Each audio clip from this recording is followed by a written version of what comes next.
I used to hide my intuition, and now it lights my way, and it can light yours too. And today I was inspired, and I love it when I'm inspired to do videos because I was inspired to talk about how I feel now about this title I put on my YouTube, which was all about owning my gifts. And it's because of my intuition that I have built this amazing gift of mediumship that I did not know that I had. And so I'm going to tell you a little story today. And I was moved to share this because recently a very wonderful person passed away, a young man, actually young, 47 years old. And he was somebody that my son hung out with his son. And they were very good friends in grade school. And he passed away like suddenly last week, just at a golf course in the locker room. He just died. And this causes me to think about my gift because I am somebody who can get messages from deceased loved ones. And so I'm going to take you on a little journey. I'm going to tell you the little story about this and how it changed my life and how so many people don't believe or don't realize the gifts that we have, such as clairsentience, clairaudience, I like to call it clair olfactory, there's so many clairs, there's 10 clairs. And so many people don't realize or don't even want to tap in to their gifts because they're afraid. And my channel is all about stepping into your power, owning who you are, freeing your voice, being a force for change, because it not only impacts you, but it impacts your immediate family. It impacts the world. And so every time you step into a place of power in your own life and you free your voice and you use your gifts and you own your power and all of those things, and you really know yourself, as I've talked many times, you know yourself. When all of this transpires and transforms and happens for you, you become this amazing, amazing human being. And my journey into mediumship started out with me not even realizing that I could channel dead people. And my first recollection of this was when I was walking in the park one day, and all of a sudden I received a message. And the message was, your ex-boyfriend's uncle is dying and you need to contact your ex-boyfriend. And I'm sitting there thinking, I have not communicated with my ex-boyfriend in like 11 or 12 years. I don't have his phone number. I don't have him as a friend on social media. I don't know where he lives. I know nothing about him. I know none of that information. And so I'm sitting in the park and I can hear that he is very distraught about this situation, and it has something to do with his uncle, and he's very upset. And that's all of the energy that I read. And this was several years before even I found out I was a medium.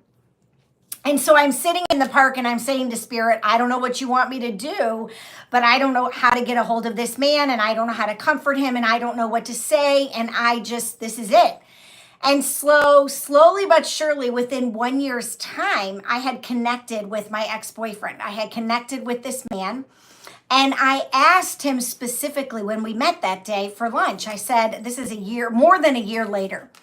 And I remembered in my head, because I journal every day. That's one of my most favorite tools to use to get into my superconscious and to get in my subconscious.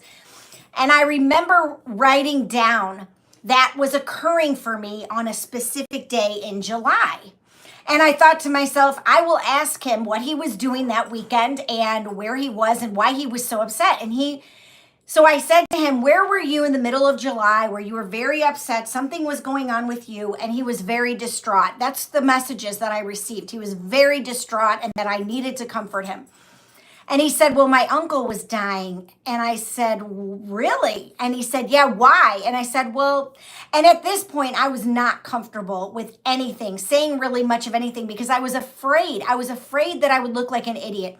I was afraid that I would look stupid. I was afraid I would be wrong. And you all, these are all the components of why we don't own our power or own a gift like mediumship abilities.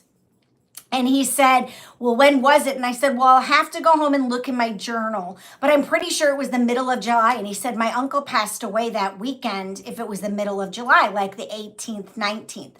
And I'm just thinking, oh my gosh, how did I know this? How did I know this information? And it kind of put me in a state of wow, but it also kind of freaked me out because I didn't realize that I was capable of doing this. And so after that year went by, and I think that was like 2017, 26, no, it wasn't 2017, 2015. So lo and behold, after fire school, I went to fire school and I came home and I went on Meetup. And if you all know what Meetup is, it's the app where you can go and you can find all kinds of activities. And I highly encourage all my clients to do this when I talk to them. If they're scared to do something or go out of their comfort zone, I always encourage them to go on Meetup, find a hiking group, find a group that goes dancing, find a group that likes music and you want to go look at music or listen to bands or things like that.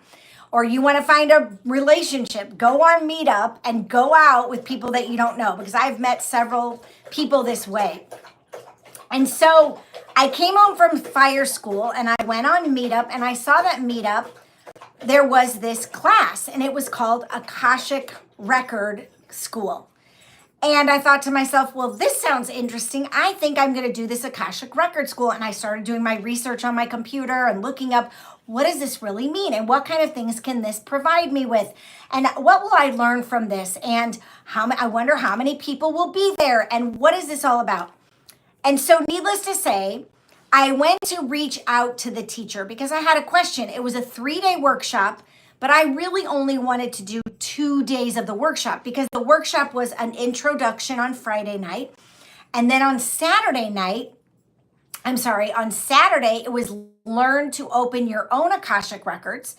And then on Sunday, it was learn how to open other people's records. Well, I thought to myself, I don't need to know how to open other people's records. I can open my own records and then I'll be good, because all I really want to know is what is my life path and what am I doing here on this planet? And you know, how can I tap into my book of life? That's what the Akashic Records is. It's my book of life. It's your book of life. And we can tap into it and we're all able to do it, you all.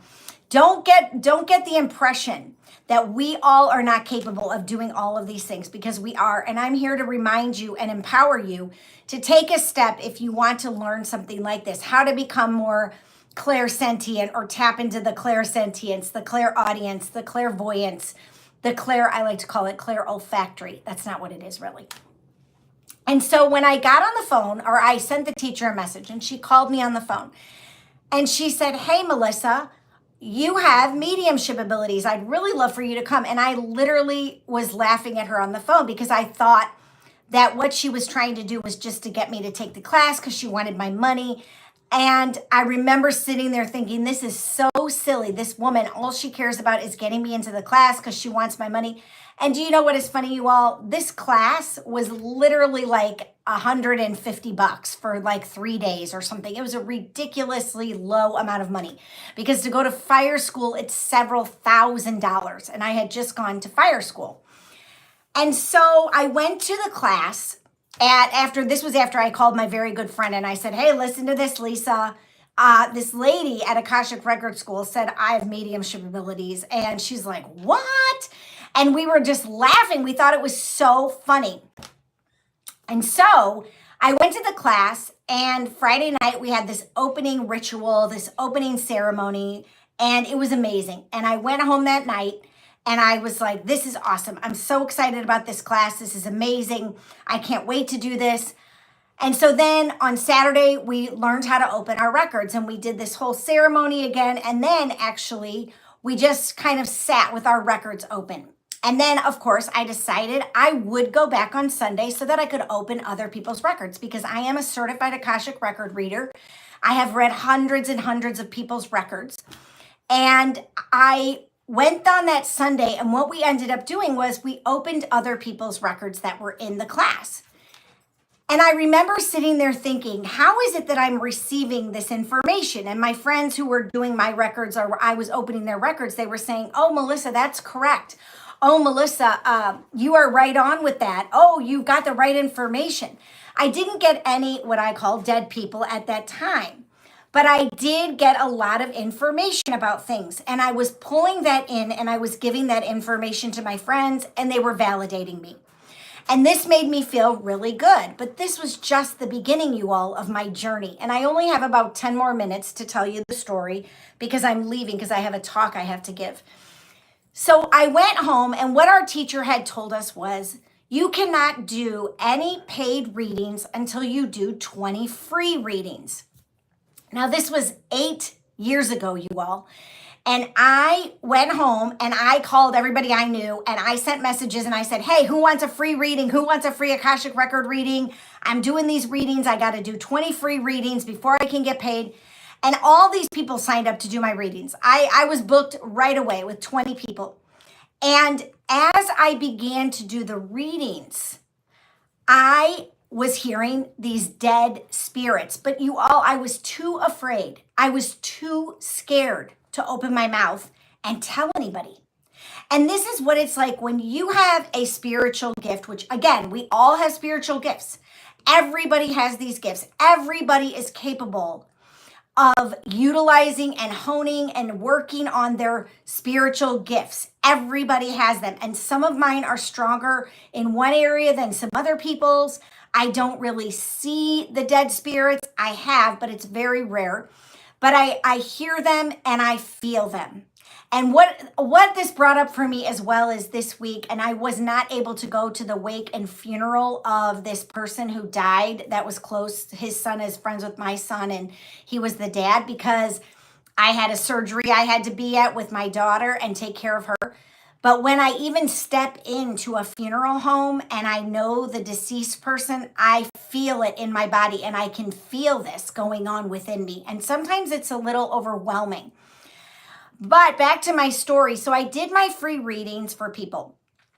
And so I'm here to highly encourage you that if you have some of these spiritual gifts, that you actually utilize them and you start practicing them because they are very powerful and they really can help a lot of people because I did a lot of readings. But I started to hear these messages and I was really tentative. Thank you for the like. I was very tentative to say to the person I was reading for, I hear so-and-so, because I thought I would be wrong. I thought they would say, you're crazy. I thought so many things would go through my own personal head. And over time, what ended up happening was I got more comfortable to say, I think I'm hearing so-and-so, or this is what I hear. And I would put it out there. And it took me a long time to get to that space where I could just blurt out, oh, your dad's here, or oh, your mom's here. But what else started happening for me was I would be gardening. I would be in the shower. I would be driving my car. Okay, I'll tell you a really amazing story. And the spirits would come in and they would say like, hi, I'm Joe. And I would say, who do you belong to? And they wouldn't tell me until the people would show up for the reading. And I would say, do you have a Joe that you were close to? Do you have this person's name? And they would say no, or then they would finally say yes. So sometimes the spirits would come in with me several days before the reading, and I would be working with that spirit way before the reading, which was really fascinating for me. It was really interesting, you all, and it was just very touching. And in a lot of my readings, when the person would get emotional, I would get emotional. And so after being able to do this for a few weeks, what happened is because I was so tapped in, tuned in, turned on to my ex-boyfriend's energy because I was so close to him for so long, I actually started receiving more messages from deceased loved ones for him. I got so overwhelmed, and actually this is a whole different story that I won't tell you. But what happened was I was receiving all of these messages, and one day I was driving my car, and actually we had been in connection, and I received 2 deceased people. One was the dad, and the other was his son, who was our very close friend in high school. And it was my ex-boyfriend's very close friend in college. He was killed in a car wreck in our 20s. And I'm driving my car to go meet this woman from Starbucks who wanted to meet with me because I'm a Reiki master teacher, and she wanted to know about Reiki because the way his father died was he was changing a tire in their garage and the jack broke and the car crushed him, which is very sad. But also, that was what was going on the side of the road when I was driving to meet this woman. And both him and his son came into me in that moment, and I almost crashed my car. I had to learn how to tell spirits, Apollo, come over here. I had to learn how to tell spirits not to do that because I couldn't handle, because several times I would be driving and deceased loved ones would come in and I'd say, you can't do that because it takes my focus off of my driving. And so after 7 deceased loved ones for my ex-boyfriend came in, my twin flame, I used to call him. After 7 dead spirits came in for him, I finally was at my breaking point, and I texted him a message and I said, hey, I wouldn't text you unless I needed to talk to you about this because this is just driving me crazy. Oh, and his dead grandpa showed up in my bedroom at the foot of my bed, and he is the sweetest, dearest man, but it scared the bejeebers out of me, and I didn't want that to happen again. And so once I read for my ex-boyfriend, the spirits kind of stopped. They were not stopped, but they sort of calmed down for him. But from there, I kept expanding my gift and I kept trusting. And this is what comes in for people that are afraid to bring their gifts in. And there are so many people out there who have these gifts going on and they push them down, they suppress them. Or people in their family say to them, hey, you're not really hearing, thinking, feeling, seeing that. That is your smelling. Smelling is one of the big ones for me too, is that if someone wants to visit me, they will send me a smell of something that helps me remember them. So I was doing all of this, and I was doing reading after reading after reading. And what it did was it built my own trust within myself. And it made me realize when people would affirm me and validate me, that I was on target, that I was hearing correctly. And I was always in integrity. I was always in that place where I was there for the highest good of the person. And what's interesting is if that somebody was interested in getting a reading with me and they weren't meant to do it, they would either cancel or they wouldn't show, or something would come up and they would never return. And so these are all also interesting parts of my own personal journey. Yet again, I'm here to encourage you, because if we're so afraid to step into some of these gifts with the clairs, I like to call them, then we're really not in full service to ourselves and in full service to the world, because I've had this experience as well. I had a couple of readings myself with people, and they put me into a place of massive, massive fear. And that is not a good place to be. Now, mind you, I think in my journey of life, I called those people in because of my vibration, because of my frequency. But once I realized the amount of protection and the value of being in a space and doing this work of getting out of fear and getting in confidence, put me in a place where I was only receiving messages of the highest integrity, of the highest love, of the highest vibration. And so if you find somebody and they are putting a lot of fear into them, a psychic, a medium, a tarot reader, that is not my suggestion for you. Would be, do not return to that person. Find someone new. But it's very, very important for us, especially now with our consciousness being so raised. I feel like it's so important for us to expand on these gifts. And if you feel as though you've got something where you are seeing deceased loved ones, or you are receiving messages, or you are in a space where you know that you have received signs and symbols or information, or you're smelling something, especially like me, with this person close to my son's. Well, he spent time with his family, and I know the parents, especially with this man passing away. All this man now is trying to do lately is tap into my energy and give me a message. And so when the time is right, and when I feel as though his wife is able to receive the messages, then I will give them to her. But until then, I will not invade her privacy, and I will not, what's the word I'm looking, invade her boundaries. And because you know what? She's a person of Catholicism, and I don't know if she would receive this information. And so I'm not going to just go bombard her with information that I'm hearing from her husband. But I wanted to do this video just because I know so many people are interested in learning more about this.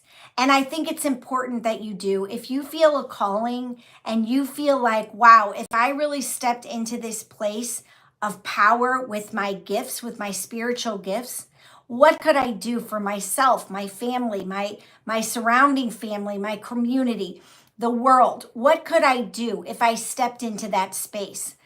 And we all are highly intuitive people. We all are beings, I should say. We're all highly intuitive. And when we hone those skills and we get really good at them and we practice, it's like being a medium for me has been practice, practice, practice, practice.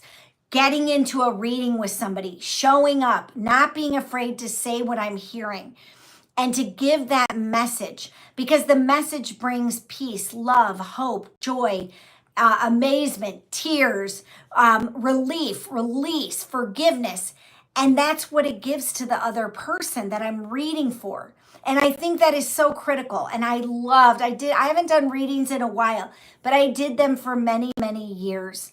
And I helped a lot of people with where they were to get out of fear and get unstuck just in their regular life, with their job, with their relationships, with themselves, with their family members, with whatever. I've even had animals come into me, not very often, but I've experienced all of that, and it was wonderful. And even my own father was getting ready to transition into the next life, and I was driving his car home from the hospital, and this was the night before he died.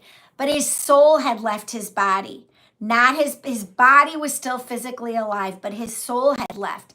And I was driving his car, and he had just transitioned. And all of a sudden, I felt this amazing joy come over me.